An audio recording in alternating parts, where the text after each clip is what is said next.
Ashama harka fuunee akkam jirtu kabajamtoota hordoftoota caffee miidiyaa oduu guyyaa har'aa isin biraan ga'uuf qabannee dhiyaannee jira. Hanga xumura oduu keenyatti nu faana turan affeerraa keenya.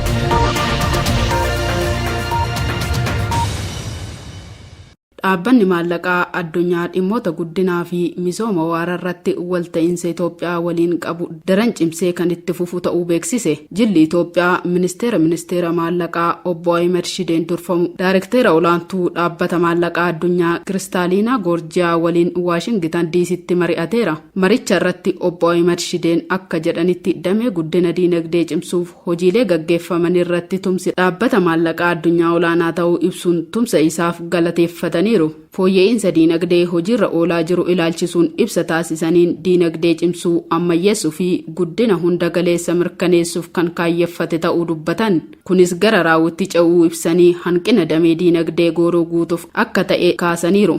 Fooyyessi diinagdee Itoophiyaa bu'aa qabatamaa argamsiisaa jiraachuu fi kanas dhaabbanni maallaqaa addunyaa beekamtii kennuun ibsameera. Kunis milkaa'ina kanneen biroof fakkeenya ta'e jedhame. Gama dhaabbata maallaqaa addunyaan baasiiwwan sirreeffamaa dabalatee tattaaffiiwwan jijjiiramaa Itoophiyaa deeggaruuf kutannoon akka jiru eerameera. Maricha irratti gama lameeniin dhimmoota guddinaa fi misoomaa waaraa Itoophiyaa irratti walta'iinsa jiru daran cimsuuf waliigalteerra ga'amuun himame. Mariin isaaniis riifoormii diinagdee gaggeeffamaa jiruu fi walta'iinsa fuulduraa irratti kan xiyyeeffatu ta'uu ragaan Waashingitanitti imbaasii Itoophiyaa irraa argame ni mul'isa.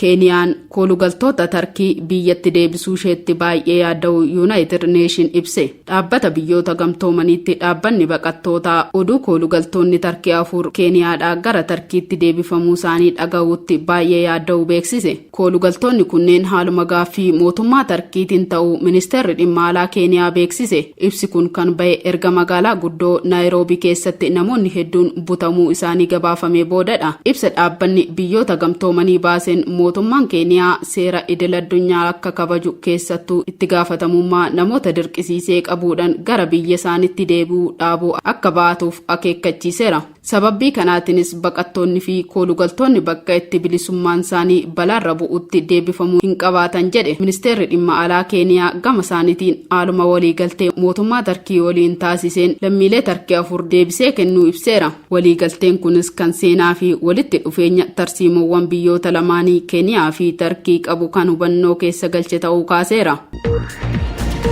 Poolisiin Moozaambiik namoota filannoon wal qabatee mormii ba'an gaazii nama imimmaansu itti dhukaasuun bittinneesse. Poolisiin Moozaambiik namoota lakkoofsan xiqqaa kanneen magaalaa Maapuutoo keessatti hanna filannoo irratti raawwatame jedhamee mormuuf ba'an gaazii imimmaansu dhukaasuun bittinneessee jira. Gaazexeessitoota dabalatee namoonni kurna hedduu ta'an poolisoonni hidhannoo guddaa qaban daandii guddaa tokko irra osoo deemaa jiranii faffaca'uu isaanii viidiyoon miidiyaa hawaasaa irratti maxxanfamee fi riippoortarri dhaabbata oduu ajaansi Firaansi Pirees bakka sanitti argamu ibsee jira. Filannoon kololeessa 9 gaggeeffame pirezidaantii ta'uuf kan dorgoman hoogganaan mormituu Veenaanshiyoo Moondaaleen ba'ii sagalee paartii biyya bulchaa jiru Firiilimoon dursaa jiru mormuuf hiriira waamuun isaanii ni yaadatama. Maapuutoo keessatti hiriyoonni Moondaaleen 2 rasaasan erga ajjeefamanii booda muddamni hammaatee jira. Abbaan seeraa Elviinoo Diyaasii fi Paawuloo Go'aampee kaadhimamaa paartii xiqqaa Poodeemos kan Moondaaleen deeggaru irraa konkolaataan keessa turan rasaasan rukutamuu isaanii namoonni ijaan arganimaniiru.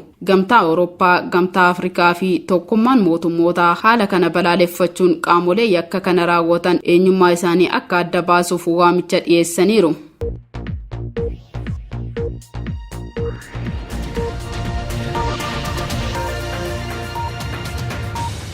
Egaan kabajamtoota hordoftoota caffee miidiyaa oduun guyyaa har'aaf qabanne kana fakkaata ture. Hanga xumura oduu keenyatti nu faana turuu keessaniif galatoomaa jechaa qophiilee caffee miidiyaa afaan waliin turtii gaarii.